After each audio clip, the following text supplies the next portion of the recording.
You have to confront people and just say, hey, you're not getting better because you're having 2 drinks a night, or you're snacking after dinner, or you're not getting enough sleep, right? You have to Mm-hmm. confront people. I have a lot of patients like, oh, but I'm exercising and I'm training. I'm like, but you're not really exercising. Like, tell me what you're really doing. Sure. And if you're not feeling worn out, and if you tell me you're deadlifting or you're squatting it's funny, I have patients send me videos. I'm like, show me your squat. You're squatting. Show me, prove it to me. And then they're doing like half reps. And I'm like, okay, so you think you're squatting, but this is now we've actually identified. And you mentioned this earlier in the conversation. We have to be a detective. It's going to take a process of continuing to work it out and identify what's actually going on. And I think that's the bigger picture here, is understanding that there's other things that are going on that you don't really necessarily know as the patient, you don't understand or identify, but you work with somebody else to figure that out. That's why I look at the thyroid. That's why I look at the adrenal glands. I use the Dutch test. That's why I look at GI testing. I look at all of these different things, but I never let that overpower Sure. or basically mask what the patient's telling me. Let's link up with Krista on the FYX. She's a wellness coach with a focus on mental well-being and physical strength.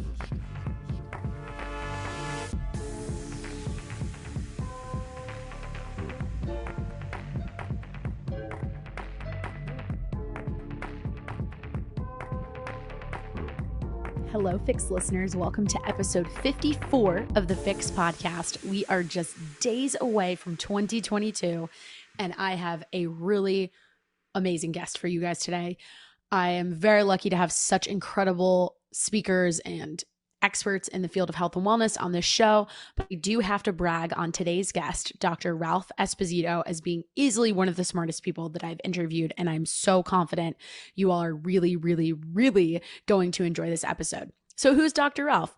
He is a naturopathic physician, acupuncturist, and functional medicine practitioner who specializes in integrative urology and endocrinology with a hyper focus on men's health. Throughout today's episode, we did talk about hormones in an overarching manner. I definitely focus a little bit more on the female end, since that obviously is the majority of the audience for you FYX listeners out there. And if you don't understand any of the references, the medical references I just made, I'll say it to you this way, stolen from Dr. Ralph's bio on Instagram. He's a hormone aficionado.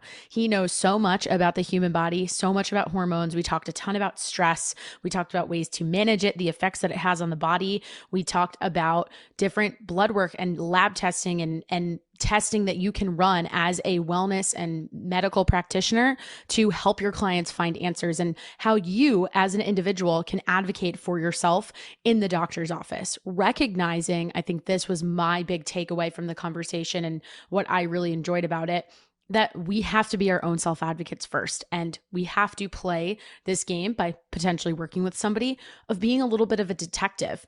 More importantly, though, you as the patient or the individual working with a coach or a practitioner actually has the answers. Your symptoms, feeling like something isn't right with your body, is going to give us all of the clues that we need to figure out exactly what's going on.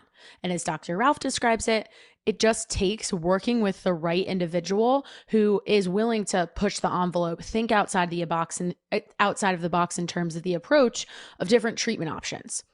In addition to all of that, he also puts the onus back on you, the listener, or the patient, or whoever he or I may be working with in any of these capacities, to say you have to be honest with yourself and you have to be willing to be confronted if you're not doing the work that you need to do to get to where you want to go.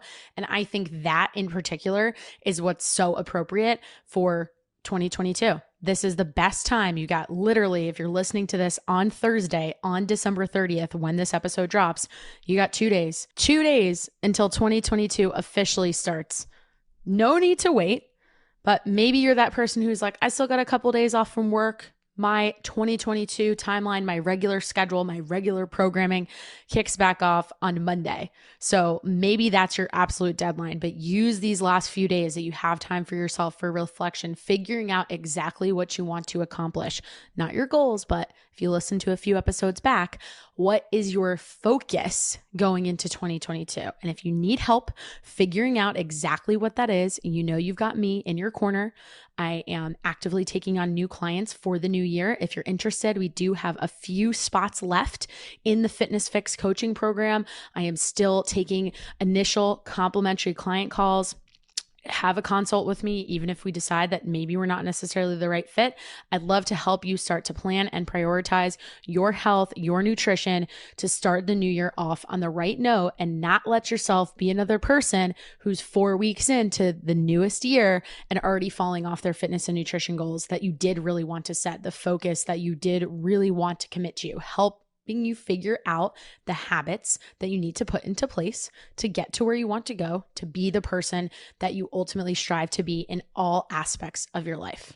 And with that, let's hand it over to Dr. Ralph and jump right into episode 54.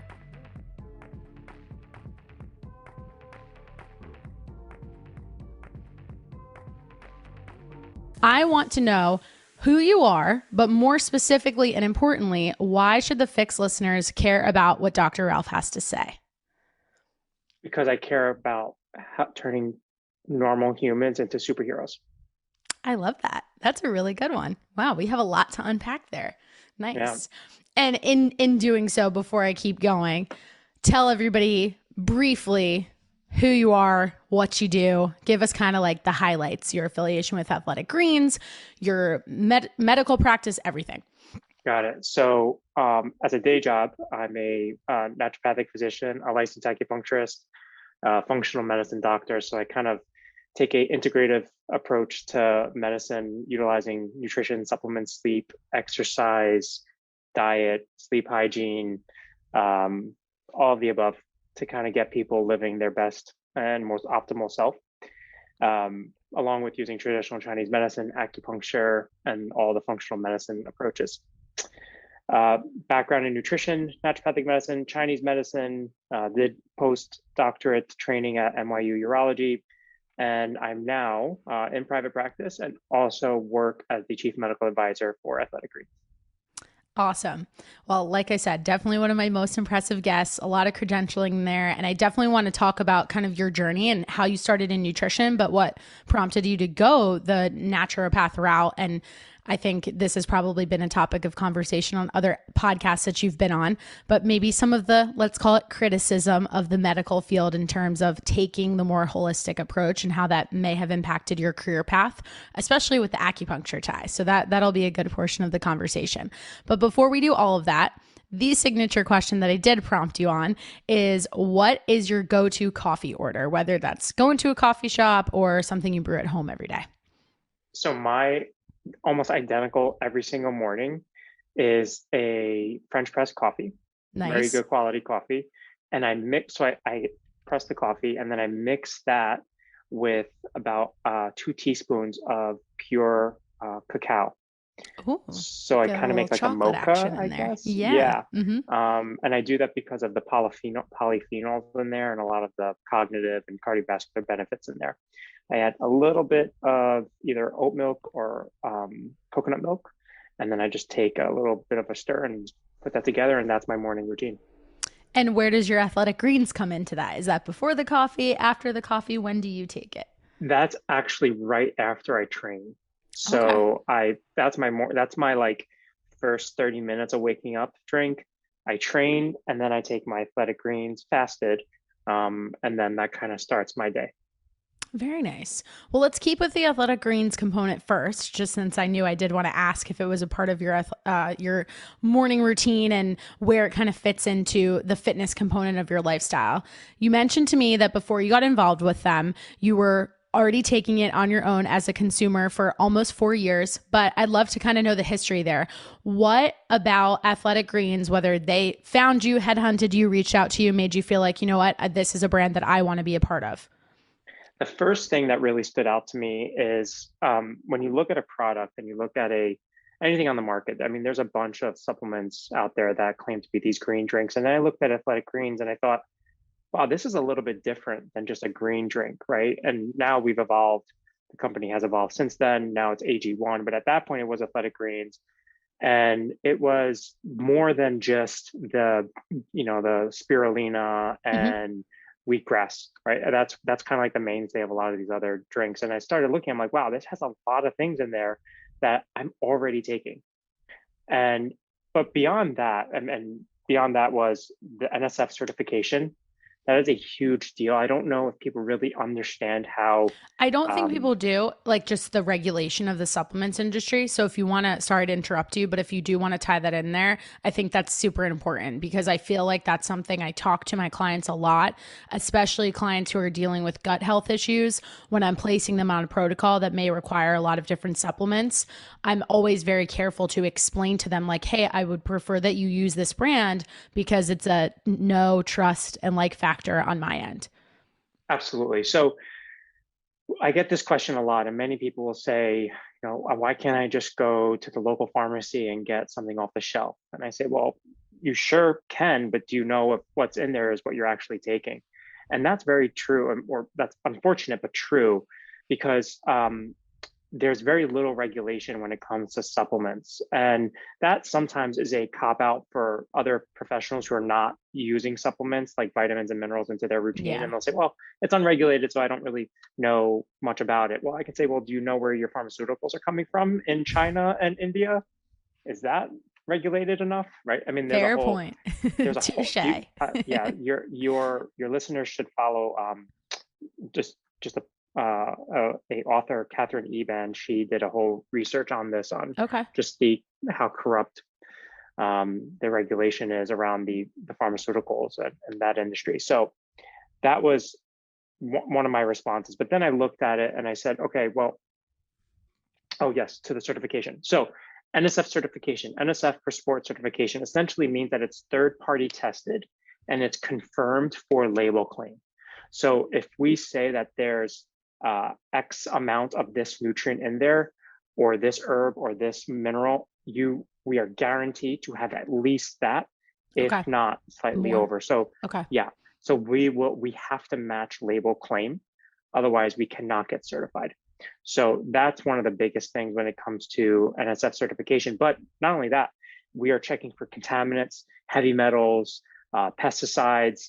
We're checking for bacterial contamination, pretty much everything that you would want. Oh, and then the biggest thing is performance enhancing drugs. So it's athletes can take it and know that they're not getting something, added into there that, oh yeah, this is actually making my biceps grow. Well, not sure that that's actually the right thing for you, right? Which is for listener context there too. That's a real thing, just in kind of giving a little bit more color to the lack of regulation. There have been companies that have done that, or the first batch won't include any of those things and they'll pass certain tests, and then you don't know what you're getting in the second, third batch and everything beyond, let alone they may be cutting it, affecting efficacy, all of those things. I mean, we could probably have a whole podcast, if not like 7, just on that. And I appreciate you sharing that other reference, and we'll definitely link all of that research down into the show notes if anybody is interested in looking into it further. I know I personally am. And another question that kind of pops up when I think about a lot of these different supplement offerings, or even just like fiber type drinks or just greens powders, let's kind of loop everything all together and like put it in that bucket. How does the AG1 product stand out in the context of those? Right. So AG1 is not just a greens powder. And I really want people to understand that we're not trying to replace your broccoli. Right. Mm-hmm. It's much more than just broccoli. So AG1 is essentially your nutritional insurance. And we're really the founders of this essentialist nutrition movement, which is a new phenomenon. It's a new philosophy. That phrase, nutritional insurance. It's good. Yeah, that's exactly what it is. Yeah. Yeah. And that's how I kind of explained to my mom. And one thing I tell people is like, I would not give this to anybody that I don't love. So I give this to the people that I love. And that's my mom. So my mom is on quite a few medications. And she needs to be. So after, she's like, I get these aches and I get these pains. I'm like, look, just take AG1. And she's like the one person, like I've been trying to get her to change everything. The most fascinating thing is I got her to fast for 3 days, and I was like, And she holy, did it 3 days oh in a yeah. row, and she's like skeptical about any of this kind of stuff. Wow, that's Yeah, I was like, impressive. you Good could for her. decide not to eat, right? I was like, oh, you could decide not to eat, But but you you won't can't try other trust me. things. Exactly. And That's then I was so like, just funny. take this. She's like, no, it's not going to taste good. I'm like, Mom, just take it. So she took it. I'm like, this is what you need. Like, this covers your basis because I know you're not eating well. I Hmm. know you have a lot of nutrient and vitamin deficiencies because of the medication that you're taking. This Sure. covers your basis. You don't have to worry about, am I getting enough? And you can kind of go on with your day. And then more importantly, it makes her feel good, right? So it's a nutritional insurance that you can actually feel rather than just taking a multivitamin and saying, okay, well, Right. this is in and done. If you really think you're going to get all you need in one little tablet, I mean, reality check, you're mistaken. And, just to that point, how do you feel about the just keeping the nutritional insurance component?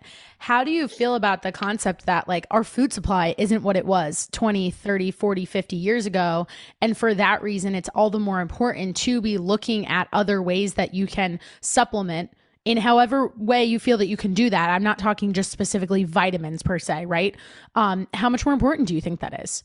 Oh my God, yes, I'm so glad you brought that up. And this is a topic that I talk about frequently with my students as well. Hmm. I'm an adjunct at NYU, and I do other mentoring and education. Awesome.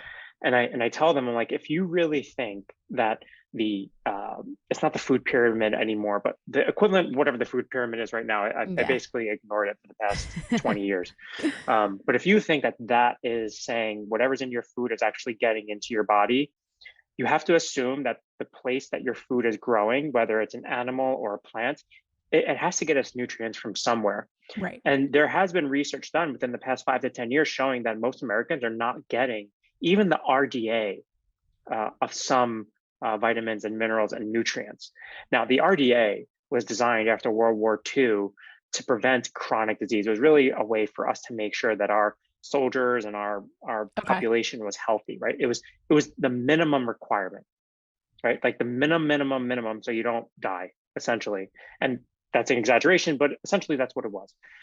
We are far beyond that. And if you told me, if my patient came to me and said, hey, I want to come to you, but I just want you to do as minimal as possible to make sure that I don't get scurvy. I'm like, great, go to the next guy. Like, that's not what we're working for here. We're trying to So optimize our health. exactly. Yeah. But even more than that, right? I want you to feel well. I just don't want you to feel adequate, right? I'm just being mediocre is unacceptable to me. So what we're seeing now in our food supply is that food is being overcropped, soil is Hmm. being depleted, our the minerals and the vitamins and nutrients in our foods are less. So not just like your vitamins and minerals, but the phytochemicals, Sure. By the phytonutrients, time it right? gets to the grocery store, the amount of time it's spending on trucks, all of those are huge factors. Exactly right. So what we're seeing is that a lot of these nutrients are depleted in our environment, and we're not supplementing them in any other way. Either we're not eating enough of them, or we're just not getting it from other sources in our diet. So we have to actually back ourselves up and make sure we're getting that. Hmm. And when we look at it, like chronic disease is what we should be worried about. Like we should be worried about the diabetes, the heart disease, the cancer, the Alzheimer's, right? And these are diseases that don't start when you're 80, they start when you're 40, right? So if you really want to get ahead of it, you need that insurance, right? We don't buy life insurance at 75, buy life insurance at 35 or 45 or whenever you want to buy it, right? So that's essentially how I look at AG1 is start the habit now, set yourself up for success. And if you can get there without any other hiccups and issues, you've won the game. And as a practitioner, outside of something like AG1 as a supplement and that insurance for us, what other basic fundamental advice do you have for your patients, whether they're on the spectrum of on their way to a chronic disease that if we had maybe caught them sooner, it would be a different story. Or if it's somebody who is a little bit younger and is already thinking about these things, is listening to some of the advice that you've already shared and saying, like, what can I do to set myself up for success long term and avoiding a lot of these chronic illnesses? What are some other things that we should be including in our day, whether that's on our plate with our workout routine? I'm going pretty broad here. Yeah. So as a naturopathic doc, we have a different philosophy. Mm-hmm. In fact, we actually have a philosophy of how we kind of approach health. Many other health professions don't. If you ask a nurse or a medical doctor or a nurse practitioner, you ask them what philosophy are you taught in school? They really don't have one. It's more about the Western model of medicine. And, Sure. and I'm trained in the Western model, but I take influence from the Eastern and Okay. earlier types of earlier medicines and like the traditional Chinese medicines. But when you look at it, there's the foundations to health. And essentially they're the major, what we call hygienes. So not like, do you wipe your butt? That's not what I'm talking about. Do you shower? I sure hope you do. But when you look at it, it's really, are you sleeping? Are you exercising or moving? I don't even want to say exercise. Are you moving? Sure. Are you providing nutrition? Are you getting outside in nature? And as much as hippie as that sounds, as granola as that sounds, Grounding it's very, is very very important. true. Yeah. It is. And the pandemic, I think, has really taught us that. A community is a big deal, right? Are you able to socialize? Another thing the pandemic's taught us, right? If we do, these are the hygienes that we need to actually be healthy human beings. I'm not even talking about optimization. In order to be a healthy human, these are the things that you need. And shelter, of course, right? And we take all of that for granted, but for some people, that's not actually commonplace. Mm-hmm. So that's the foundation. And many people look to me and like, oh, well, I want 6-pack abs. I want to deadlift, 500 pounds. I want to, complete this triathlon. Great. And if you do not prioritize your sleep, you're stepping over a dollar for a penny. So you're really missing the big picture. If you're like, oh, I'm just going to sleep 5 hours, 6 hours and train at 5 a.m., not knowing that you're really sabotaging your health. I'm smiling because I learned that the hard way and personally, just in Me too. the fitness Me too. world for sure. Yeah. Yeah. So that's the foundation. And if you told me, what supplements can I take to achieve this goal? Sure, you could take all these things. You could take even the drugs, right? But if you're not doing the foundations correctly, you're setting yourself up for failure. Now, I want to kind of jump ahead a little bit, just knowing some of the major challenges that a lot of my clients face and your background. I'm obviously very interested in talking about gut health with you and the gut microbiome. And in you sharing a few of those fundamentals, sleep and even getting outside in nature, those are the two that kind of jump out at me because I think that obviously all of them collectively, but those two in particular are very much tied to ways to manage stress, right? And our body's response to stress. And I feel just in talking to other nutrition coaches, what my clients come to me with, they're, especially among women, that just tends to be who I personally work with. So I do have a slight bias there, but there's a lot of more cases of, I'm going to put it in quotes, IBS, because I don't know that that's always what it is. And it just seems to be so prevalent. I'll give you an example. I had a friend of mine just a few months ago. I've only more recently gotten some certifications personally in gut health to feel like more of a practitioner in it with my nutrition coaching. And I had a friend who I took on to be a little bit of my guinea pig. She unfortunately had SIBO. Test was lost in the mail. So I didn't want to wait for her to get the results back from the doctor because she had enough symptoms that I was like, hey, I think like we can go into a gut healing protocol and at least attack it before you wait for a response from somebody that's just going to put you on antibiotics. That's an aside. But in posting about her experience, and she's in a much better place, I have never had so much interaction on an Instagram post from women saying to me, hey, I have these same problems. I feel like this every day. I have this issue with going to the bathroom. And it's, great that I got that information out there and have this opportunity to help people, but also sad, right? And I would love to know from your perspective and in having both the Eastern, Western kind of dichotomy of your approaches, what do you think is the big reason for this becoming such a trend? Like, is there one thing, two things, or is it a million different things in our environment? But I'd love to just kind of pick your brain on that. Yeah, that's a great question. And I don't think there's one thing. But one thing that you said that really just made me think about something is you said, you did a post about it and it was one of your biggest hits. In fact, one of my biggest posts that I posted was I showed a picture of my pregnant belly, I call it. And essentially I was in school and I was like feeling horrible. this is like during my training, probably sleeping 5 Very little hours. sleep, I'm sure. Yeah, not sleeping very well, eating like rushed, not really taking care of myself, late nights, commuting, all the above. And I sort of pictured, I literally like, I'm a pretty fit guy. Like I work out, but you would have never guessed if you just saw a picture of like from, Sure. my belly button or my belly button area, my belly area, essentially. Mm-hmm. And everybody's like, oh my God, like it looks like you have a huge amount of bloating. Like, yes, I do. Yeah, And that's so many exactly what people, this person was experiencing. so this resonated with so many different people because it's so common. Right. So you said quote unquote IBS. Yeah. But again, if we want to label it, whatever you want to label it, right? I think of things as in two ways. Is it a pathology? Like, is it Mm-hmm. a actual disease that we can identify, like Crohn's or colitis? Sure. Or is it a dysfunction? Mm-hmm. And a majority of what we're dealing with is a dysfunction, but sometimes overlap with a pathology or a Okay. subclinical pathology. So Okay.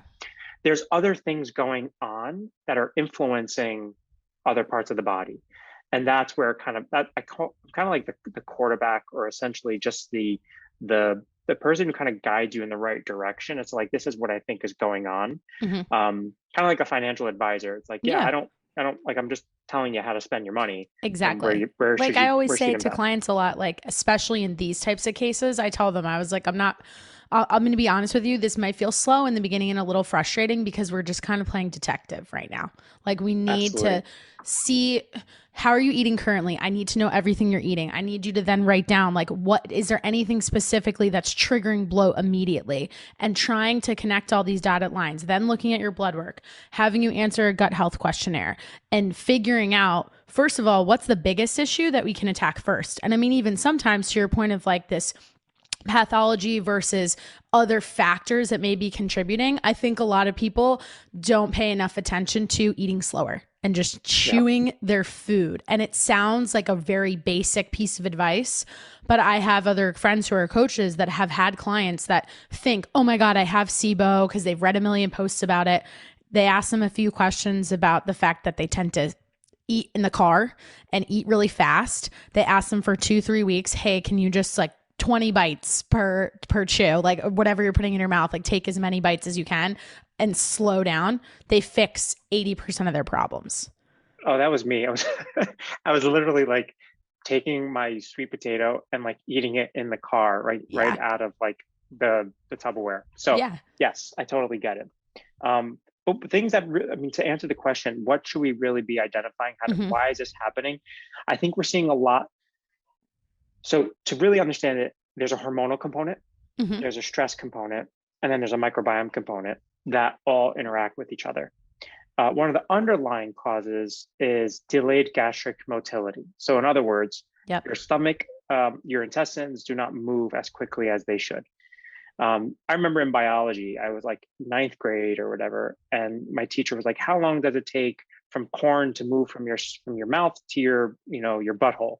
And I was like, oh, I don't know. She's like, it should be 24 hours, right? It should be 24 hours, if not sooner. And as I was getting older, I'm like, Jesus, I'm like, this is not normal. Like, people are not going to the bathroom once a day. Like, as a clinician, that's the first thing I ask. Like, do you have any gut issues? Are you going to the bathroom? How many times a day? If you eat 3 times a day and you're not going at least once, there's something wrong, right? There's something Totally. going And on. I think so many people don't even recognize that because for them, it's normal.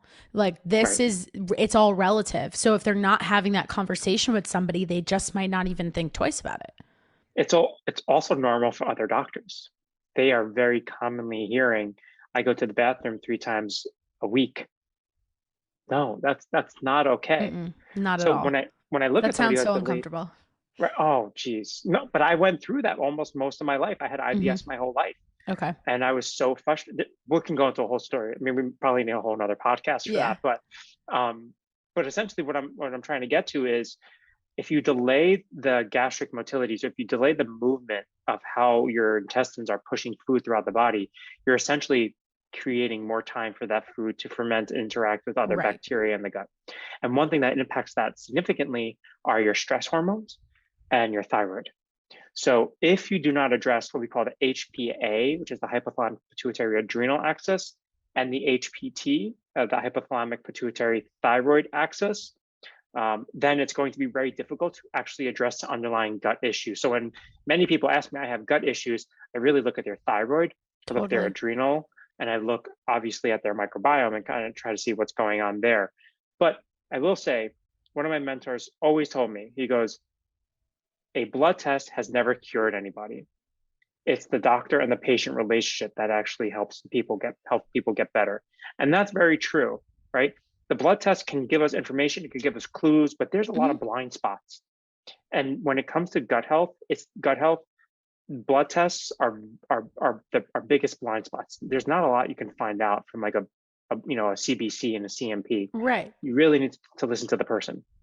Yeah, I think a lot of it, I've even found, the way I kind of look at it, and just keeping with this example, because I know this person wouldn't mind with me sharing, in her case, this is anybody, but obviously the last almost 2 years have been very stressful.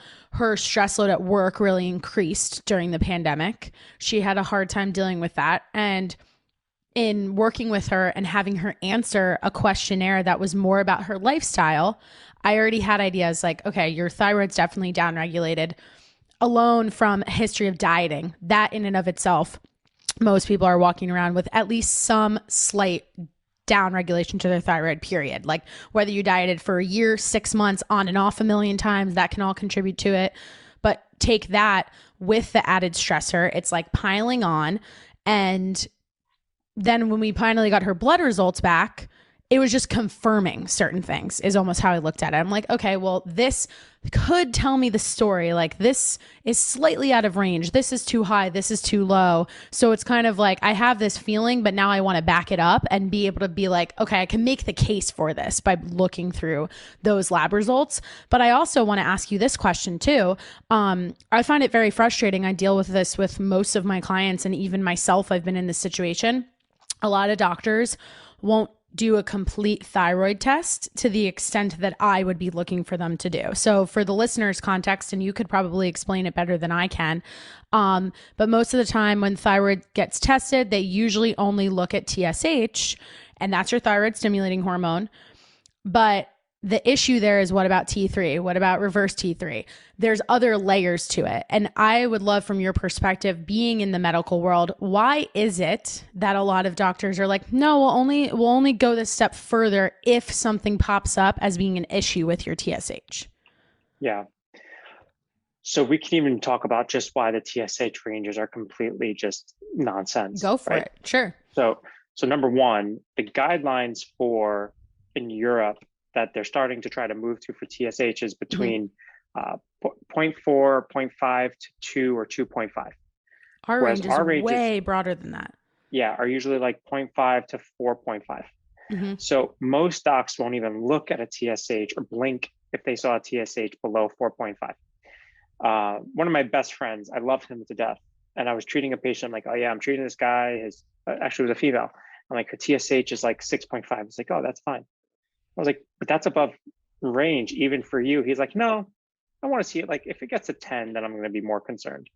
And I'm like, no, like that's not okay. So the guidelines are the problem there. And the perfect example, and I had an argument with my fiance's endocrinologist, and I said, okay, you're firing him. And I literally got off the phone with him so pissed off. You're going to see my emotions here. Okay. So no, I love this stuff. I was very excited to ask you about it. So go for it. I literally was on the phone call with him, and I was like, okay. So, and I don't think my fiance would be upset if I mentioned this, but I was like, okay, her TSH is 4.6. I'm sorry, 4.4, like right below. He goes, yeah, that's within range. I'm like, but she's losing her hair. She has IBS-like issues. Biofeedback. Right. So she has those issues. She's feeling cold all of the time. Okay. Her father has a thyroid issue. Her cousin has a thyroid issue. Oh, and by the way, the guidelines say that if you want to get pregnant, you should have a TSH at 2.5. Okay. Now we're not trying. Double. Right. Hers was double. And we're not planning on having kids anytime soon. But so I said to him, why is it okay? He goes, I would only get her TSH at 2.5 if she was looking to get pregnant. I said, hold on. So it's only okay to get her TSH to that level if she wants to have a kid, because you're worried about her having a miscarriage, but it's totally fine for her to just live life in like an abnormal quality like of life, like walk around like that. what is the difference between somebody? Yes, I know there's a difference between somebody being pregnant and not pregnant, but you want to optimize somebody's thyroid because you know that there's another life that could potentially be impacted by this. Why is it okay then and not okay if they're not pregnant? It's just nonsense to me. So I literally got on the phone with her. I'm like, yeah, he really is just completely lost. I think you need to find another endocrinologist. And she did. And I'm happy with this other doctor that she found. And so she understands that, yeah, I want to get your TSH at 2.5, regardless of whether you're pregnant or not. So that's already an issue with the guy. And I did a post on this, but there's a lot of research about the ranges between TSH and 4.5 is just ridiculous. Yeah, I actually even have, just in my own nutrition coaching, we were given, the company that I work with, Nutritional Coaching Institute, they actually put together a completely different set of ranges. So if I have a client that I look at any of their lab work, I completely ignore the standard that was listed by the lab report and pull it against my own. And it's vastly different. Right. So yeah, because they just don't follow those. And I think what it really comes down to, and I don't fault people from trying to follow the ranges, but I think it really comes down to, number one, guidelines, and what do you do with that additional information? Like, sure, you would know that if somebody had a low free T3 or an elevated reverse T3, you know what that means. Like, you know what that means physiologically. You know what that means functionally. You know that means that there could be a selenium or zinc or vitamin A issue, or maybe there's some type of inflammation going on, or maybe you're fasting too much. You know what that means. But to another practitioner who wouldn't have those tactics or those interventions to address those numbers, to them, it's just a number and there wouldn't be anything to do with it. So at some level, I understand, but I think it's up to the physician or the other practitioner to say, look, I know you want these numbers. I wouldn't know what to do with them, but here's like something you could look at or somebody you could look to who might be able to interpret them differently. But really what it comes down to is the guidelines don't recommend it. And doctors are kind of just about following the guidelines and getting by, unfortunately. I know. And knowing that, and to try to spin it in a positive direction, in your experience, what, to the listener who may be thinking like, oh, the last time I had blood work, I didn't really necessarily ask any questions. What can they do to be their best self-advocate in these situations? If maybe they have a feeling that like something is going on where they have some of the biofeedback issues that we mentioned, like how regular they're going to the bathroom or not, issues with their hair. The example that you gave with your fiance, with her being cold all the time, like I think that's a huge one that I hear from people a lot, and they just kind of like, oh, I don't know, I just always feel like that. Yeah. So what can they do to be their, the representative for themselves to kind of get the answers that they need? Yeah. So number one is never go into a conversation with your doctor as being combative. It's not going to get you anywhere. You're speaking to somebody who has 8 years plus of training. They're very aware of what they know, but they're not aware of what they don't know. So going in, trying to, push them one way or another may not be very fruitful. You're probably just going to get a lot of pushback. So you go in humble. You go in, I am here to learn. This is what I was taught, or this is what I read. Here's some research from maybe something other than like Google. Like here's like, I don't know, Harvard's website or something like that. That's incredible. Hey, I read that. Don't bring like, Dr. Ralph Esposito's blog post. It's not going to do anything for you. As much as I would be humbled by that, that's not really going to help you. And then you go in and you say, hey, look, this is what I've learned. What do you know about this? And if they're like, no, that's nonsense, then you find another doctor, because number one, you're speaking to somebody who's just dismissing scientific literature. And then you're also speaking to somebody who's really not listening to you, and you're telling them there's something wrong. And again, my mentors, and I've learned a lot from them, they're just like, they tell me, listen to the patient, they will tell you what's wrong. They will tell you the issue. And if your doctor's not listening to you or listening to what your body is telling you, then unfortunately you just have to find another doctor. But what I would recommend is going to ifm.org or naturopathic.org, finding a naturopathic doctor, finding a functional medicine doctor, because they're a little bit more open to these type of thoughts and ideas. rather than trying to doctor shop at your local, medical center or something like that. But really doing your own research and not repeating what people say. I always tell my patients, I'm telling you this. I've researched this. I have the education. Question me. Don't believe everything I say, Sure. because if you do, neither one of us is going to get smarter. But if Yeah. you question what I say, then both of us will get smarter about what we're trying to do, and then we can help each other. Because really, it's a relationship. It's not this, Totally. me telling you what to do type of thing.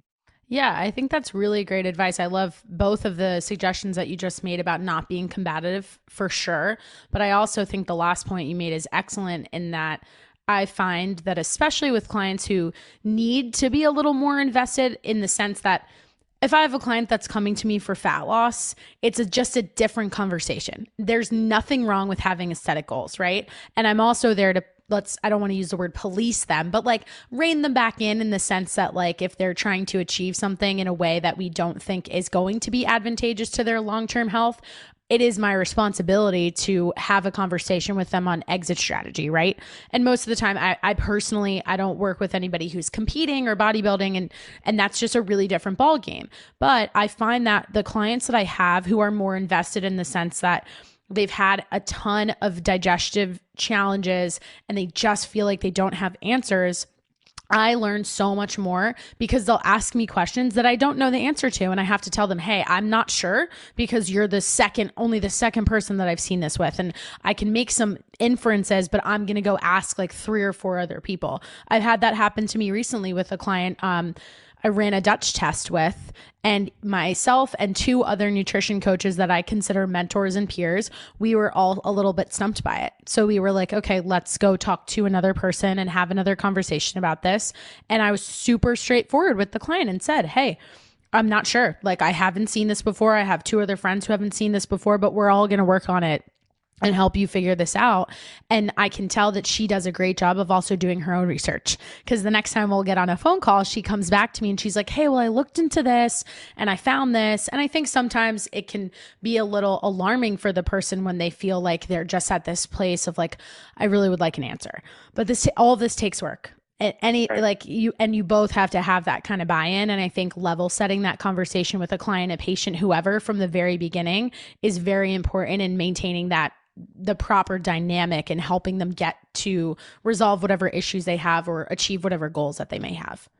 Yeah, you don't let the ego get in the way, which is the first sign of a good practitioner. Definitely. That's essential. And go ahead.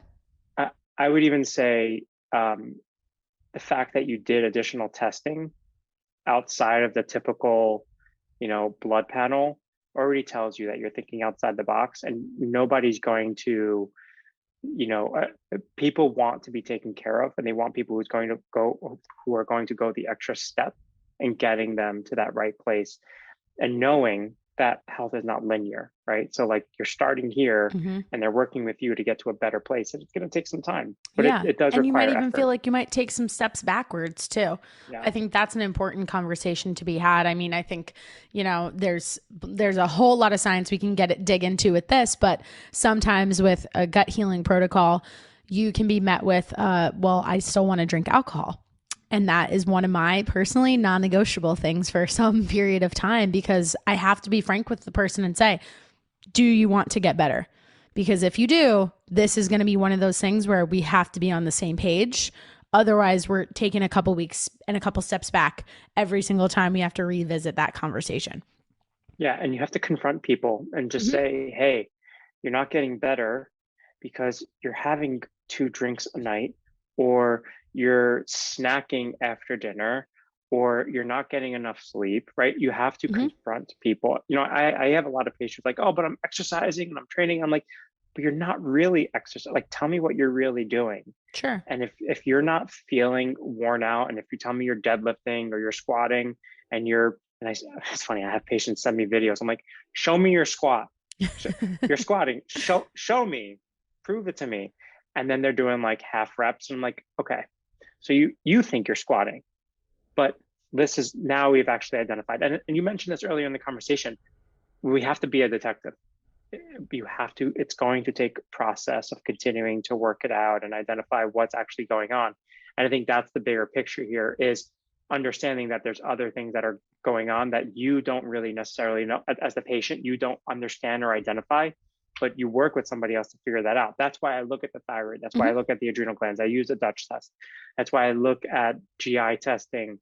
I look at all of these different things, but I never let that overpower Sure. or basically mask what the patient's telling me in front of them. And how many times, and you probably, your listeners and even yourself perhaps have heard doctors say, well, I don't really see anything wrong. Like your labs are fine, your A lot. physical exam is fine. Like there's nothing wrong. Like just eat less, eat more fiber, do this. And that's not essentially the solution. And people don't want to hear that. I'm willing to push the envelope and figure out what's different in this situation, because I know we're all different. But you have to actually investigate. Yeah. And to your point, exactly, like even in sharing a more personal experience, and I've shared this on my show before, I went through a lot of changes in my personal life in the last 2 years and professional at the same exact time. Broke off an engagement, quit a job, moved back home, fell into a pretty bad depression. And it took a while of kind of fighting a little bit with a therapist and a psychiatrist about an SSRI. And I will say in going through that, I learned a lot in terms of what I then would look for with my own clients or talking to friends. And in a lot of ways, I wish I had pressed back a little bit more to say like, hey, I feel like maybe there is some kind of other test I could have done or something like that, because it wasn't until I felt like I was in a much better place mentally and had made the decision to use an SSRI that I then did a Dutch test on myself personally. And one of the biggest things that was just like a huge red flag, if I had done it before then, my testosterone had like totally tanked over the course of the past year plus. And there were multiple reasons I could point to it, because I just listed some major stressors and life changes, right? But that would have been a huge explanation as to why I was dealing with some mental health issues at the same time. So, just in bringing that up, I would love your take on, like, let's say you're in a type of situation like that with one of your patients. And I've heard you say on other podcasts, like there is a time and place for medicine and medication. And we're not sitting here like trying to poo-poo pharma. You even talked about it when referencing your mom and that she is on medications that she needs. So bringing together the holistic approach, like what is your take on that? What's your approach in those situations? Yeah. There's one thing I want to make very clear. And I get this often, even sometimes with family members, and they refer to me like, oh, my cousin or my brother, he's an alternative doctor. No, I'm not. I am not an alternative medicine doctor. I don't like that term because I'm not an alternative. I'm not trying to replace this for that. That is not what I do. I'm here to support, to supplement, to integrate, to collaborate. That is essentially how I see myself functioning within the whole medical system. And when I look at somebody, I try to identify what are the factors that are contributing, like where did they get here? And one question that I always ask them is, what's your day like? Like what? And you actually asked me, which is interesting, right? Because you want to know. You can learn a lot from somebody by how they start their day. But if you ask them, like, what is your day like? Walk me through your day from the second you wake up to the moment you go to bed, and even if you wake up in the middle of the night. Knowing that can really help you change somebody's life, because they might miss a few things. So there are many times when I've spoken to people and, they basically skip like lunch to dinner. Like between lunch and dinner, like, oh, I just work. Like, okay, but what else is going on? Sure. Are you super stressed out? What's going on in your life? Who you're interacting with? What stressors are going on in your life? And one of the biggest things that I see is that people just dismiss stress. Oh, yeah. They essentially just say, because you did the Dutch test, which has a lot to do with that, but they'll essentially just be like, oh, my doctor says I'm stressed out. Okay, that's great, but how do you overcome that? And they're like, oh, I just have to like relax more. I don't think that that's the solution, right? A massage once in a lifetime or once in a while is not going to solve your problem. So when I look at people with these complex conditions, you have to break it down and really assess, okay, what is going on from a gut perspective, from an emotional perspective, from a physiological perspective, from a physical perspective. Like, are you in pain? Like, do you have chronic back pain, neck pain, etc.? And identify those things. And that's where I utilize Chinese medicine as well. Traditional Chinese medicine or acupuncture, because it's a whole different system of diagnosing. Sure. Like, diabetes does not exist in traditional Chinese medicine. It doesn't exist. But there are patterns that we see that align with diabetes, and then we can diagnose it that way. So for example, in conventional medicine, you would see somebody who would be on, who would have, they urinate a lot, they are really thirsty, and you look at their blood levels and their glucose is elevated. Okay, that's diabetes, right? In Chinese medicine, the way that we look at it is, the thirsty, the peeing a lot, very hungry, feeling worn out, lethargic, all of those are the same thing, but it's just a different diagnosis. It's just a different way of approaching things. And that allows you to treat the body differently. So in Chinese medicine, you'll be able to look and say, okay, this is maybe this is a qi deficiency or a blood deficiency. And then you can actually treat it that way, but still also incorporating what am I seeing from a Western medical perspective, and then collaborating the two and saying, okay, this is how we have to tackle this. But I wouldn't underestimate all of those things I mentioned in the beginning, the hygienes, the nutrition, the sleep, the exercise, the community, the nature, all those things matter. Yeah. And to your point of just like the collaboration component too, I think even in my case, I wouldn't necessarily even go back and necessarily change the decision to take the SSRI. I wish I knew more going into it, right? But in my case in particular, I was at a point where I couldn't engage with the cognitive therapy without that. I needed that, like, I had been trying the natural way, right? I had been trying just the one-on-one sessions, and I couldn't take for lack of a better word, some of the homework that was being asked of me by the therapist and put it into practice. So it was more of like, well, what are we going to do to get you even to just that baseline to then start to get that in a position where you will see results? And that was exactly what happened. And it was 100% what I needed in the moment at the time. And I wanted to ask you, because I'd meant to bring this up earlier and you just brought it up in speaking about acupuncture, in your career path and knowing that you studied, just going back to baseline of like, you studied nutrition first and foremost. What was the order for you in terms of then getting into the acupuncture component? Like, how did you decide in your professional life, like, that this was all going to come together? Was it from your personal experience of some of the challenges you mentioned you went through with your health, or what kind of kickstarted that for you? Yeah, all of the above. When I was young, I was a pretty heavy kid. I was 7 years old. Well, I remember how much I weighed when I was 16. I was about 230 pounds. So I'm like 195, 200 now, but totally different body composition now, right? I put in a lot of effort to kind of cut the baby fat off, as my mom said. When I was 7 years old, I had really high cholesterol levels. And I remember I had a pediatrician, and he told my mom, he said, my father had 2 heart attacks at the age of 47. Wow. So I was probably like 7 or 8 years old. And he goes, Miss Esposito, if your husband had 2 heart attacks at the age of 47, your son's going to have 2 at the age of 37. Right? Like, I was 7 years old with the cholesterol level of probably an adult. It was ridiculous. And I was scared, actually, because I saw my father. Very scary. Yeah. Yeah, I saw my father suffer. My father had 2 heart attacks. Unfortunately, and he passed away. And you were old enough to take in all of what was happening. Yeah. I saw it, and I saw my father, and I said, wow, I want medicine to cure him. I want medicine to help him. Sure. And, from 47 to 57, he aged. 57 to 67, he aged.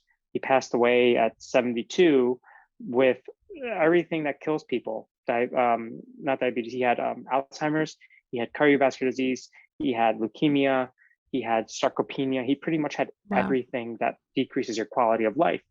And as I was growing up in high school, and when I started my undergrad degree at NYU in their nutrition program, I came in and I said, I want to go to school. I want to do pre-med. I want to do nutrition. I'm going to be a I'm going to be a medical doctor who focuses on nutrition.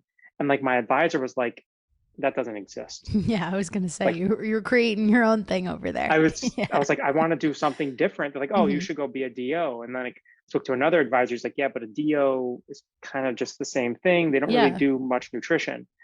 And I was really disappointed. And then I was like, okay, I'm I'm going to figure out what's there. And then I discovered naturopathic medicine. Okay. And I realized, oh, they use nutrition and supplements and herbs and lifestyle to kind of correct and direct people from a illness to, reversing it. And I was like, oh yeah, that's what I want to do. I want to figure that out. And then I discovered acupuncture. And then I realized how quickly people recover from acupuncture, not just like neck pain or back pain, but like PMS, irregular periods, fertility issues, sexual dysfunctions, even IBS, like all of these things. I'm like, people are getting better after like 2 treatments. And I've done it several times. It's amazing. It really is. I call it meditation on autopilot. That's cool. That's essentially what it is. It's like I leave there and they call it the acu high, the acupuncture high. And it's like, wow, I feel so chill and zen right now. And that has a healing property, I believe. I probably could find a study on it, but I know that if we're reducing stress levels, the body's going to be able to heal better. And we just have to get ahead of it. We just have to get ahead of the stress and make sure it's not taking advantage of us and making sure we're more preventive than reactive. Because essentially right now, and your listeners and this, is that medicine and health and even a lot of other interventions, they're reactive. We're reacting to something that we find. Instead, we have to identify it before it becomes an issue and prevent it from happening. So I wouldn't say I practice preventive medicine. I practice proactive medicine. Sure. It's we're trying to get ahead of something. So that's how the Chinese medicine, the acupuncture kind of came in, helping with fertility, pain, male sexual dysfunction, all of the above. That's very cool. And I want to know, with just your comments of acupuncture and the meditative component and that feeling, right? And we touched on stress a little bit. What is your take on just this acute stress that I feel like everybody just walks around with, right? Like, and again, trying to take this approach of we're bringing it up. We recognize that it's there, instead of just being like, oh, damn, like this is a problem. What can we do to be proactive about it? Like, what is it, a lack of people noticing that because they're just accepting it and being like, well, I'm just a stressed out person. Like, I have stress here, I have stress there. We also have good stress in the form of exercise. I deal with a lot of women who are over exercising, which is that in my case, that definitely contributed to a lot of the problems that I've personally experienced, like doing a lot of high intensity boot camps, working out 6 days a week, not recovering, definitely not getting more than 5 hours of sleep multiple nights a week. Like everything that I know I should not do, I was 100% doing for some period of time. And just kind of being like, well, oh, this is the nature of the industry that I chose. Like, this is how it has to be. So what can we do to better monitor, but then also actually help ourselves relax? To your point earlier, where it's like the doctor just saying like, oh, you got to chill. Like, that's not helpful. Right. I think step 1 is identifying the stress. What is the stress that's bothering you? Is it, you hate your job? Is it that you are having financial issues? Is it that you're in a bad relationship or a toxic relationship, whether a friendship or, a romantic relationship? Is it that you're having chronic pain, not sleeping well, calorically deprived, right? A lot of these things, these are the type of stressors that exist. And if we can identify them, then that's the first step, just being aware of it. Because stress really, when I ask a lot of practitioners, patients, whatever, like, what do you think stress is? They're like, oh, when I feel this way. Well, really, that feeling is coming from an anticipation and a perception of a stressor.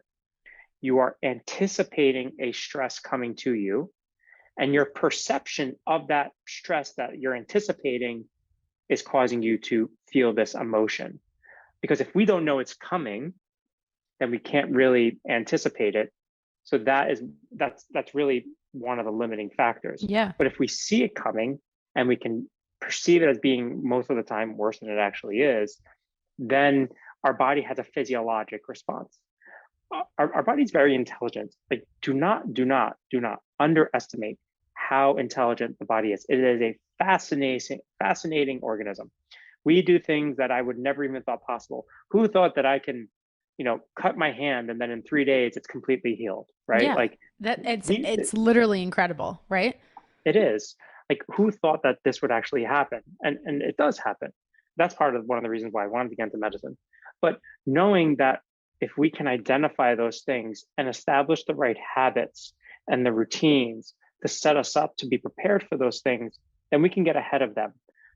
So identifying what those stressors are, working with things like therapy to really work on tactics to deal with those stressors when they come along. And then there are, agents and tactics, supplements that we can use to really help mitigate some of those stressors. I like acupuncture. I think acupuncture is great for mitigating some stress, but there's a lot of other things that we can do as well. Just essentially walking outside, like as simple as that. We talked about it earlier, the hygienes being in nature. There you go. Exactly. Just getting outside and walking and mitigating some of that held up tension could really do a lot for you. Now, I deal with people who have gotten beyond that level, right? Like, and they think that they're beyond the point of no return.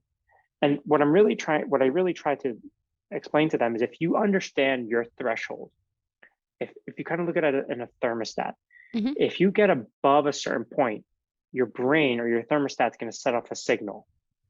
We need to get you below that threshold, or we need to turn the thermostat to a higher level so it doesn't turn on until you get to that level. So the way that we do that is we prevent the input and we improve the resilience of the body internally. And that requires a lot of interventions, like stress management, like with either supplements, like I love ashwagandha, I love theanine. It really helps. And I take theanine in one of my sleep supplements. It's a component of it. Yeah. Your B vitamins are essential. Ashwagandha, really good. Rhodiola, an exceptional adaptogen, right? So those are the things that help us improve our resilience. But then we also need to eliminate some of those things. So setting those boundaries, saying F you to that person who keeps contacting you and texting, hey, can you do this for me? No, dude, not today. Not your friend, right? And that's okay. Like, it's okay to turn off your phone. It's totally okay. It's acceptable. But if you do not come to terms with that, and you come to me or to any other practitioner and you say, I want to get better, but I'm not willing to do this, this, and this, I'm sorry, then, we can't really help, because you have to make a choice. You have to participate in your health. And if you make that choice to participate, then you can really start working on getting better. So that's like a long-winded answer, really. No, that was great. Yeah, it was great. You need to work at it. Yeah. And that's even true I know you said a lot of times, unfortunately, the people that are coming to see you feel that they're at a point where there's no return, or it's a more extreme situation. It's also worth saying that even if I touched on this when I mentioned more of like aesthetic goals and people who are very driven by fat loss and they do want to have a six pack or whatever it is, or look a certain way in an outfit or a bikini or whatever, it's the same principle applies, because you need to take a lot of the same steps to reach those things, right? And you have to there's certain things that a lot of times with my clients, and you said it in using the word confronting people, that if they're couple weeks are going by, they really want to change their macros, I start asking them a few questions. They weren't even hitting the macros that I had assigned to them previously, because things weren't being written down, they weren't getting as much sleep, and they want to treat it as like the first lever that should get pulled on, like it's this magic thing, when I've even seen it in my own situation with, I myself have a nutrition coach, and she is like very big on sleep. Like, she's researched the shit out of it. Like, she finds it really fascinating. And that is my weakest spot. And so many times she'll tell me, like, I don't care what your macros are, because you only got an average of 6 hours of sleep for this whole week. Like, we need to have a conversation about that first. Yeah. That's, again, sleep over everything. And it's okay to confront people and kind of tell them, you're not doing this, and don't expect the benefits if you're not going to put in the work to do it. And I kind of sound like a douche a little bit to some patients, and they're like, oh, well, it's easy for you to say. No, it's not. I struggle too. You do this every day. You make the conscious choice every day. Yeah, it's hard. Like, I choose not to have coffee at 4 p.m. even though I'm tired. You would love to have it. Yeah. I just love the taste of coffee, but Same. Yeah, I would love to have that energy to kind of go through. But I find alternatives. Actually, AG1 is something that I use in the afternoon to kind of mitigate some of that. Okay. I grew up as a heavy kid. I love to eat, but I'm not eating. I haven't had pizza since I was in Italy 2 years ago. right? It's just like, Because do you find that that's something for you that's like a bit of a trigger if it's like oh it yeah, opens a Pandora's box? Yeah. So oh you yeah, have that boundary. yes. In the pandemic, I gained about 5 to 10 pounds, I feel like and that's not bad relative to oh what a God, lot of other people would say. but it's easy for me to put on weight. I could easily put on 10 pounds in like a month. It's just so, and it's not muscle. Like I can easily put on body mass. Um, but I was in the pandemic. I was like, I'm letting myself, I'm just not taking control of my Hmm. health. I'm drinking a little bit more. I don't drink. Why are you drinking? Right. And I just had to confront myself and say, Ralph, you are slacking right now. Step Yeah. up your game. You can't allow this to happen. Because again, I saw it happen to my father. I saw my father just have a few glasses of wine. I saw him have his Italian cold cuts. I Yep. saw him smoke. And like it just becomes easy, but it's not easy to train. It's not easy to count your macros. It's not easy to take your supplements every single day. It's not easy to say, I'm turning off my phone or my TV and going to bed. But if it wasn't easy, then it wouldn't be worth it. So I think that's kind of the approach that I have to take with people. Just and people respect you when you confront them. And there are many patients, and I don't know how many practitioners are listening, but if you are and you are a little bit worried about confronting a patient, there was one patient that I had, and when I confronted him, he was really combative. And he was like, no, that's bullshit. I'm not dealing with that. I'm not, there's no way. And then like 2 months later, he's like, so who's that therapist that you wanted me to see? And I was like, I okay. bet that made you feel really good Made for me or them feel really good. like both of them, because I Yeah. think like it gives you the reassurance that maybe if you had been uncomfortable because of their response, that's the moment of like, for me, when those types of things happen, those like that moment when it clicks for one of my clients, it's like, this is why I do this, right? And ultimately, that because they're willing to finally take that next step, like you could have only gotten them so far, right? That's right. Because you identified that you're like, hey, I really think you should see this therapist. So like that's kind of like that full circle moment, like can make you feel really good as a practitioner. And I think that's an important thing for a newer coach to hear too, because I do have people that listen to the show that like maybe they're really passionate about nutrition personally, and they're not necessarily like they think they want to get into it as a career, but sometimes it looks a little more glamorous because of what people put on social media. But a lot of times I'm like, if I'm being really honest with you, I spent this morning with 3 people who are hysterically crying because of this, and this thing that happened. And that's a lot of emotion to kind of take in and then help bring them back around and make those suggestions of like, it's a hard conversation to have with somebody. I don't care who you are. Like, it's very difficult to make the suggestion to someone of like, hey, maybe you should consider seeing a therapist. If they're your best friend or somebody you don't even know, that can be very touchy. And I think that's a whole nother conversation just of like the perception in society. Yeah. But still, that's why I try to be so open about what my personal experiences have been, because I feel like it can create the space for other people to be like, hey, maybe I should try this. Yeah. Part of my training as a naturopathic doc is counseling.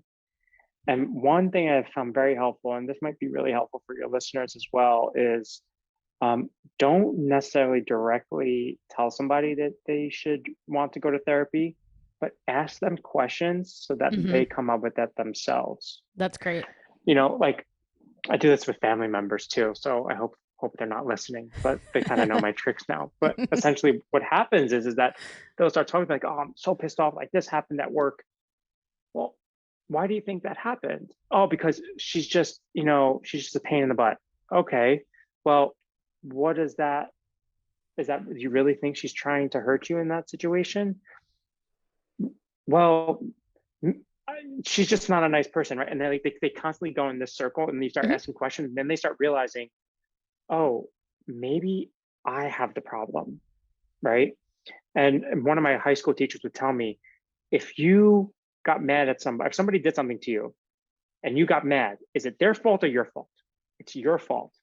You decided to get mad. You have control over your reaction. Responding versus reacting. Right. Perception and anticipation. You've just created another stress in your life. You perceived this problem to happen, and you created the stressor.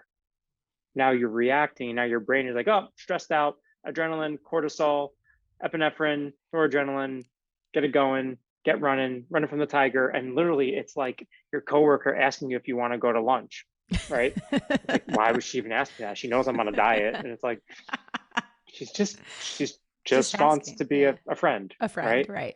Mm-hmm. And, but again, people can get into this cycle where they're already stressed and they're again increasing to their threshold, or what I call the allostatic load, beyond the point at which disease occurs. So you can deal with 7 stresses a day. That 8th one is really just the last straw. And that's what we need to work on, is why are you at the last straw?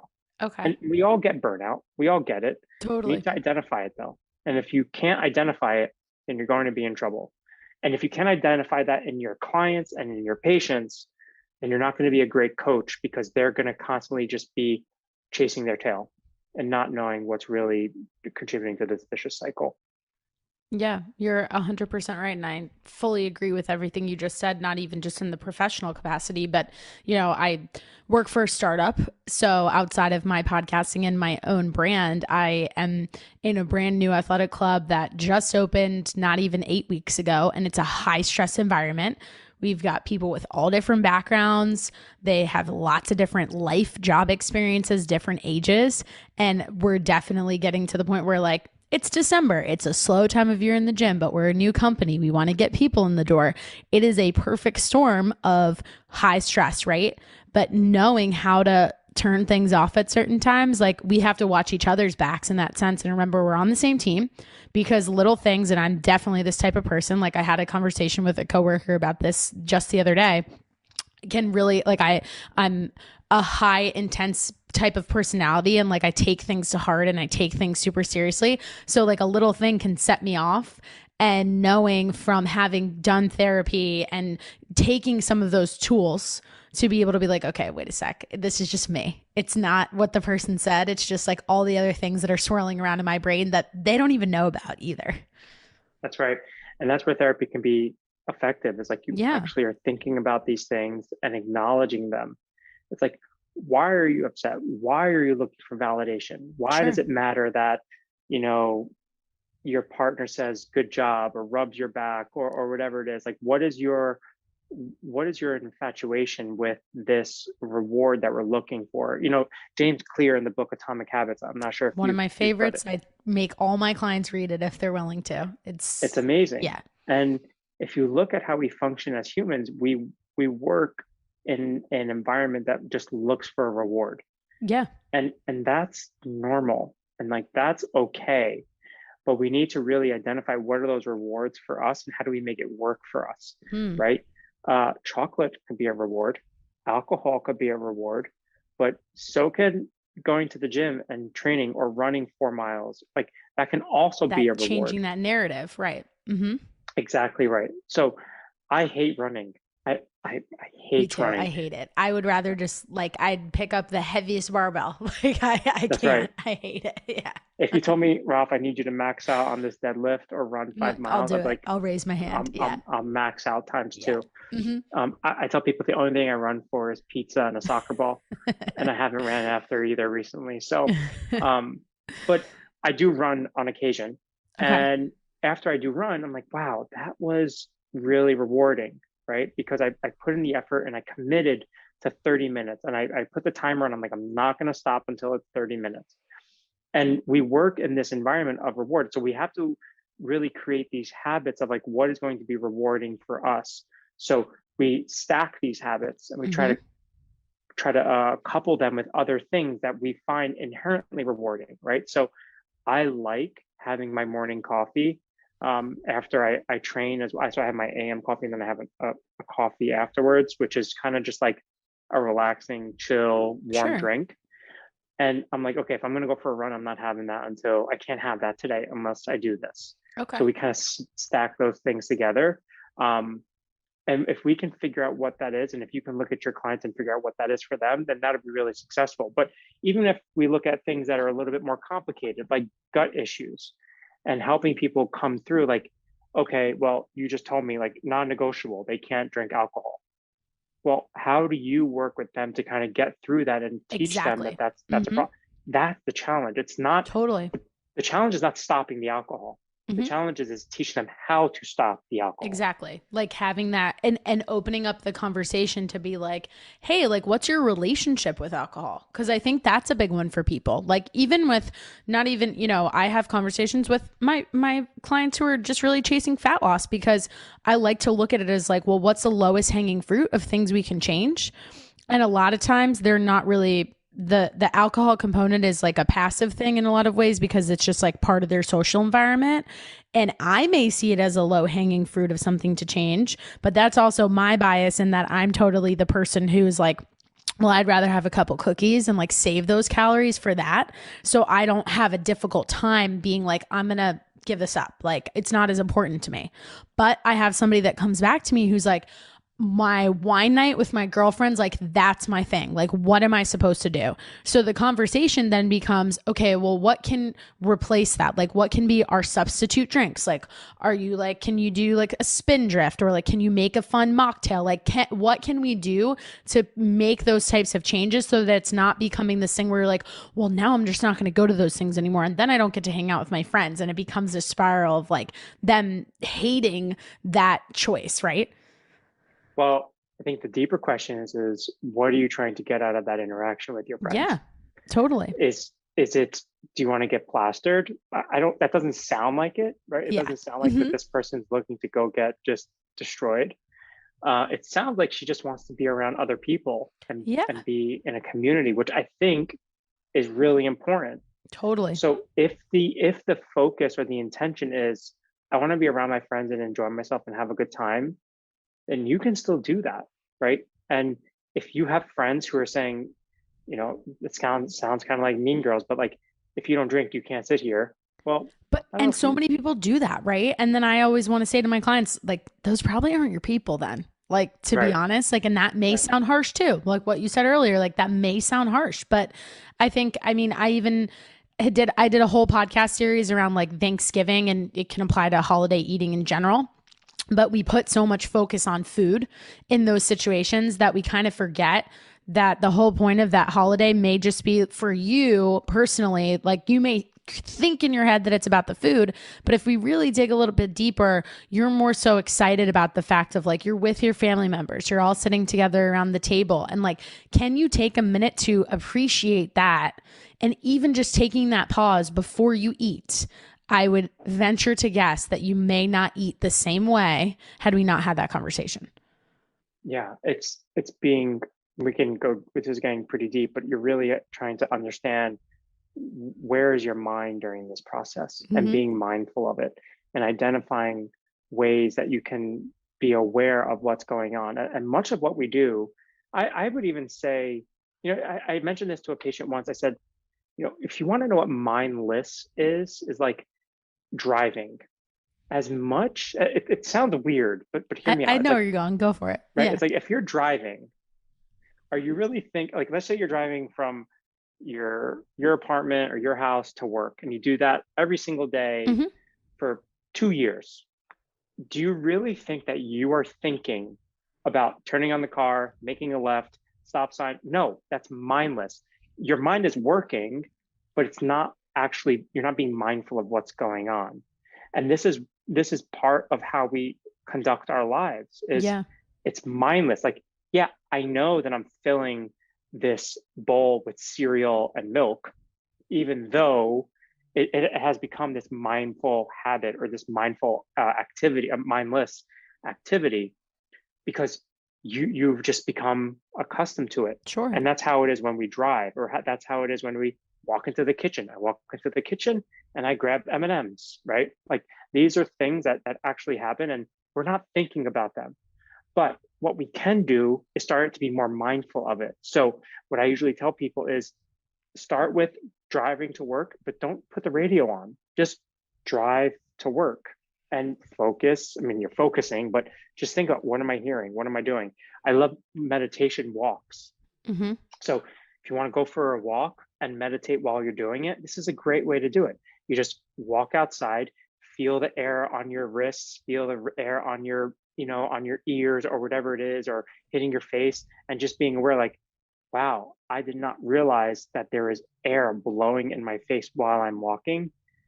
And it sounds silly and it sounds like, oh, well, big deal. But if you do these things daily, they start allowing you to tap into other aspects of your life. And then it starts evolving into, I'm angry. Why am I angry? Why am I stressed? What's stressing me out? How do I correct this?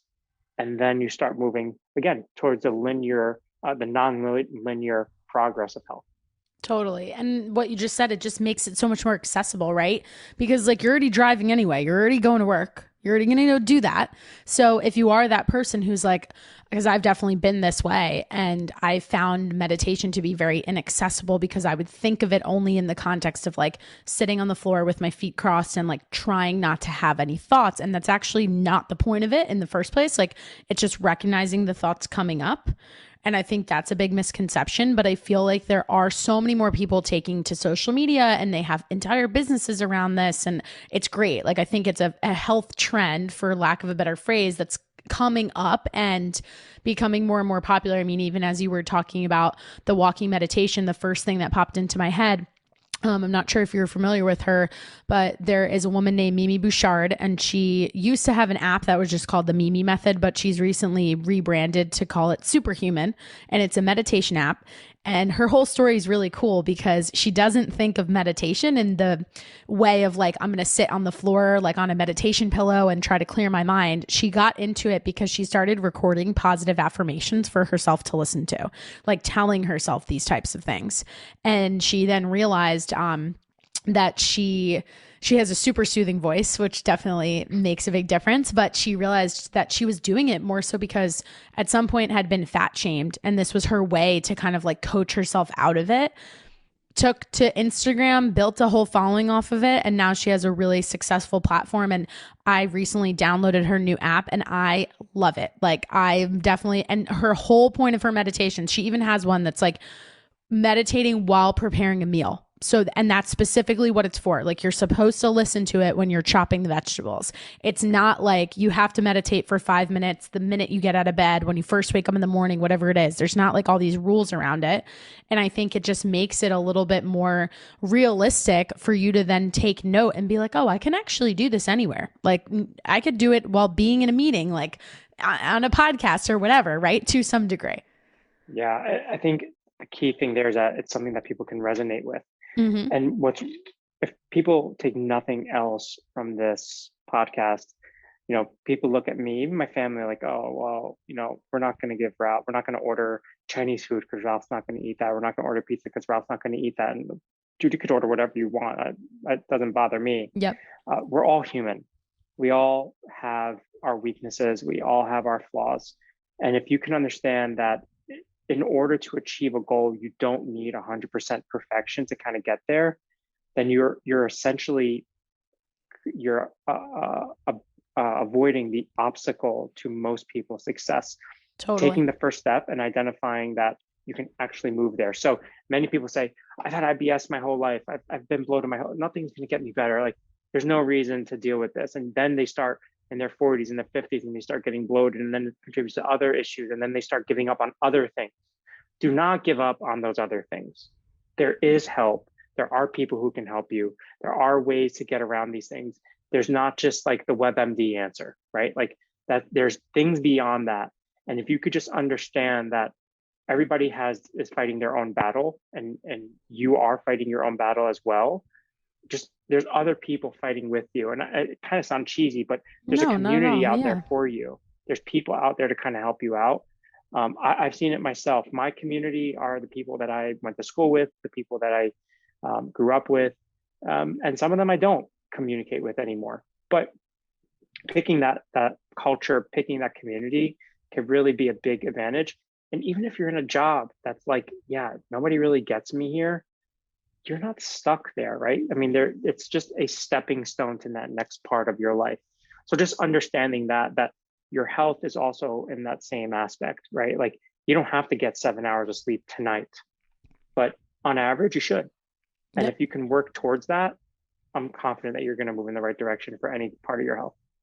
And I mean, you just perfectly teed that up too with the timing of rolling right into the new year for Oh yeah. 2022. That's just such an important thing to think about. And I actually, personally have been reflecting on that because this episode won't drop for a few weeks, but today, currently, as of tomorrow, I'll have been podcasting for exactly 1 year. So I did a reflection episode on kind of like what I've learned through that process. And the biggest thing, because it's not a secret, but the secret to podcasting is all about consistency. And if you get into a rhythm with it, showing up every single week or whatever your cadence is for your content.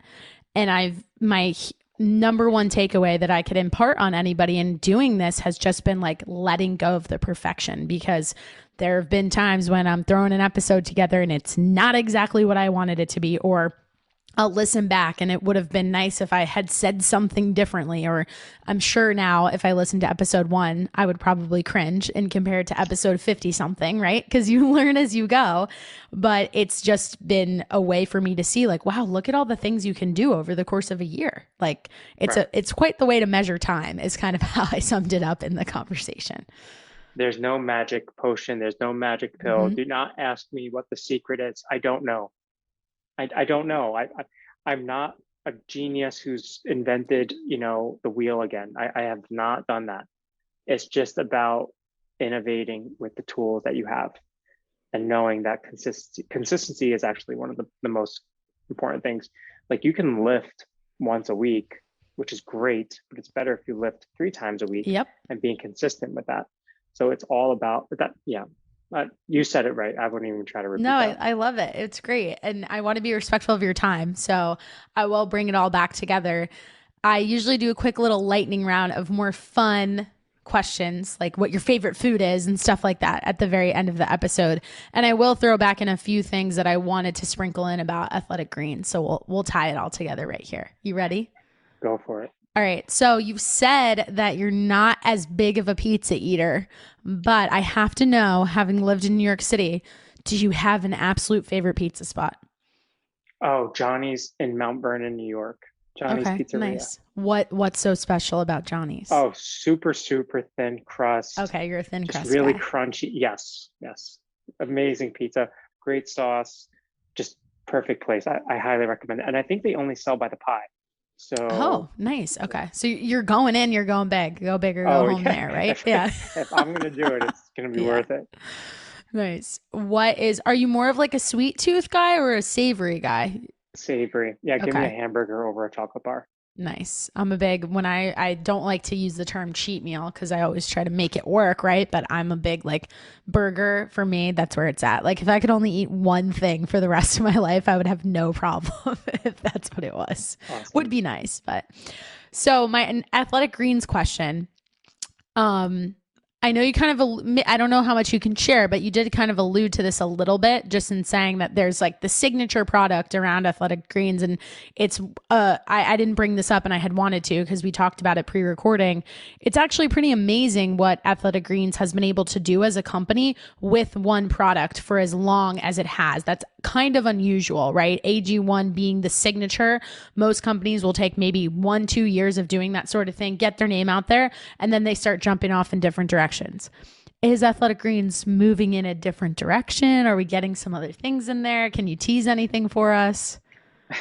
I know you talked about reformulating a few things. Yeah, so we're on version 52 right now. There's been 52 amazing. Versions of Athletic Greens. So this is the first time we have AG1, and we did a new rebranding, which is very exciting. We are, as a formulator for the company, we're always looking to improve. And as I'm deep diving into the literature, I'm always figuring out what's the new ingredient, what's the new form, what's more bioavailable. So I think the answer to your question is yes, we're always looking to improve the product. I can't tell you exactly what. That's okay. Right? Yeah. I might chop off my head if I did, but it's always looking to get better. And that's actually really important to me too, because and Athletic Greens as a company is that, we're just not comfortable with just being stagnant. Yeah. We've created an incredible culture and company and philosophy around one product. That tells us, number one, that we're doing that one thing really, really well. Yeah. Right. And not many people can say, I have this one thing. Like when you think of McLaren, right, Mm-hmm. you're like, wow, they have the McLaren. When you Right. think of Bugatti, like they have the Bugatti, right? So we want to be that, and we can continue to optimize for that particular product. But we do realize that there are other ways to continue to improve, and that's why I'm here to medically advise on formulation. This may be too sciencey of a question. It's okay if it's a slightly longer answer. But to that point of, tweaking, reformulating, etc., you mentioned looking at what's more bioavailable. Is there anything between maybe version 51 to 52 that had kind of jumped out that was not included that now is, or like was sourced differently or anything like that? Like, what are you looking at in researching this, and what is the company looking at to then be like, hey, this is what we should change? Like, what kind of influences those decisions? I think the biggest changes were the NSF certification. Mm-hmm. We got that NSF for sports certification to really like just punch it home, is like, we knew we were top quality. Yeah. Now we have our here's stamp the of seal approval. of approval. Yeah. Right. Mm-hmm. Exact seal of approval. Sorry, Italian is my first language. English is my second. So oh, wow. That's okay. I mess up my no, stamp of approval works too. Stamp of approval. And it's Italian's not my first language, but I am Italian, so it's all okay. good. So I can be forgiven. Yes. And then it was the jump to the adaptogens. Okay. And we incorporated more of the adaptogens in there because we realized that we really need to focus on recovery more than just providing that foundation. So those were the two biggest jumps. And then as we've advanced each part of that in the formula, and then looking at sourcing, can we get more constituents? Can we have it standardized to higher levels? Can we have it more concentrated so we can fit more, but in the same scoop? Sure. So it allows us to really equip people with more quality and a higher concentration without impacting taste, flavor, or just not having to take 2-3 scoops of that. Sure. And you just mentioned recovery, and you also mentioned earlier when we were talking about your morning routine and your coffee that you usually take your AG1 after your workout. What is your specific reason for that? I take it right after my exercise because I've noticed that it helps me. After I train, I train pretty hard, and I get just worn out sometimes, depending on how. Usually by Friday, I'm like, I just can't wait for rest day. Yeah. Taking AG1 right after I train prevents me from getting that, post-workout slump that sometimes happens. That like big fatigue of like, it's a couple hours later, and all of a sudden you're like, I'm exhausted. Exactly right. So it helps me with that. I also take it twice a day. I take it in the afternoon. I have a big breakfast after my training. So I train, I'm probably done at like 8:30. I take my AG1, and then by like 9:30, 10 o'clock, I'm having a big meal. Your meal. Okay. And then I'll have like dinner later on. But many times to avoid snacking, and this has been the biggest impact, is it stops me from those afternoon cravings, and it stops me from having a coffee or anything in the afternoon. So anybody who hasn't tried it yet, if you do try it, give it a shot also in the afternoon after you have your lunch, and it's like that 3 p.m. Yeah, I have some in the fridge, so I'm going to try that. Yeah. Really try that. Because when I first did it, like the first 30 days, I always did it first thing in the morning. Like I did it actually even before my coffee, but that's why I wanted to ask you the question.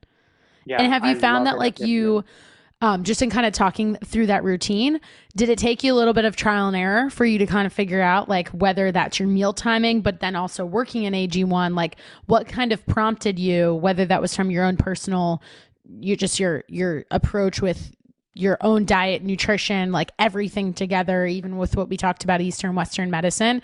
Cause I think that's a perfect way to kind of highlight what we were talking about, that this isn't one size fits all, and it is a journey and a path. Absolutely. So we've mentioned this before. I can eat a lot, and sometimes to my own fault. And I noticed that when I was taking AG1 in the morning and I had my meal after, I wasn't eating frequently after. So many times I have a higher carb meal in the morning. Yeah, especially right after your workout. Yeah. Right. You get it. Your listeners get it. But sometimes that led to cravings after. I was like, I got that blood sugar drop. I've noticed that I do miss AG1 on occasion. Like if I'm traveling or, I'm just trying to get out of the door. Rushing. And on those days, if I miss it, I'm like looking for something to snack on, or I'm like, I'm trying to get. So I've noticed that it prevented those cravings and the snacking. And then I was like, oh, let me give it a shot in the afternoon. And I did. And that was like, I can't tell you, I've probably lost at least 2 to 3 pounds just from not snacking in the Wow. afternoon. And I really think AG1 has made the big difference.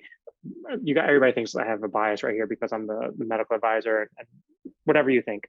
But I truly think if I don't have AG1 in the afternoon, I will likely head into the pantry and grab some almonds or grab some, snacks in the fridge. Like it really just does make a big difference for me. And you mentioned before, I think it might have been before we started recording, but that you have worn a continuous glucose monitor. I'm assuming you've done that in tandem with taking AG. So I'm wondering if you've seen any personally, how has that changed your blood sugar? Did you experiment and not take it just to see what happened? Or I'd love to just kind of know like your personal data on that. Yeah, so I'm very insulin sensitive. Okay. So I very infrequently spike with any food.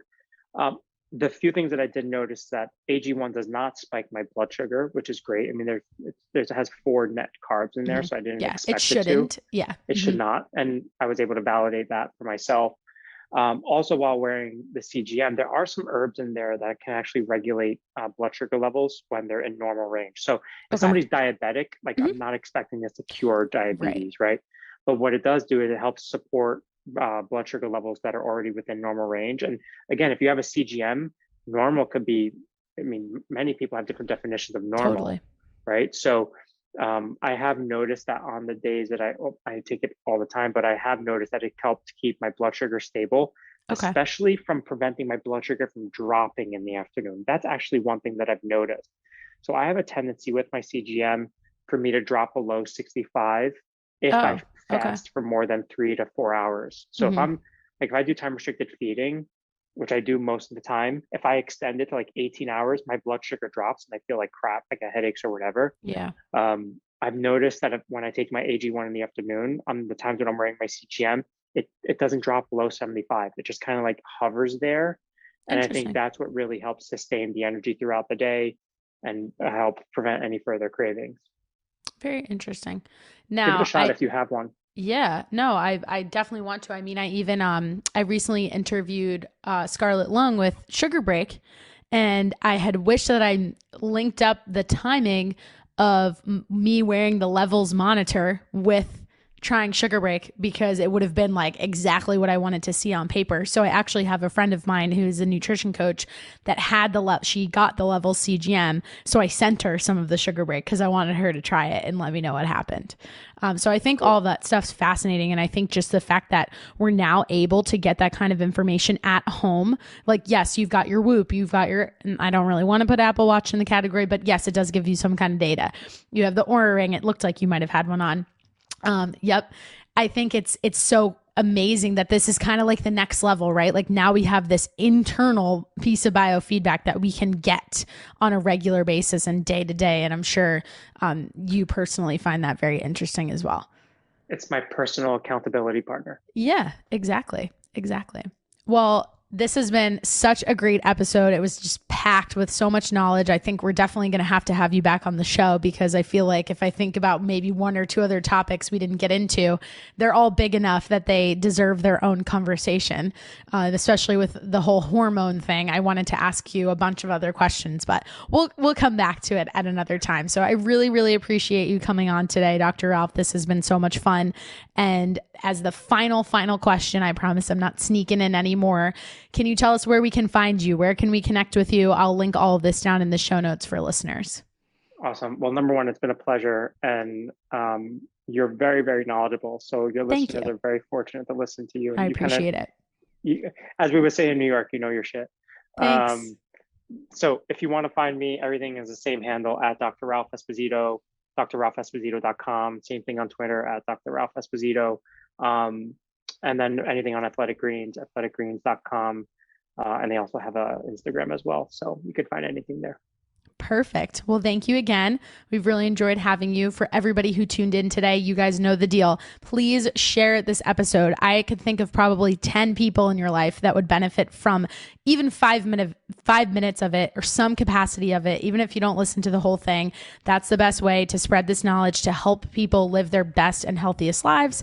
This has been another awesome episode of The Fix, and we will see you guys next time. Thank you.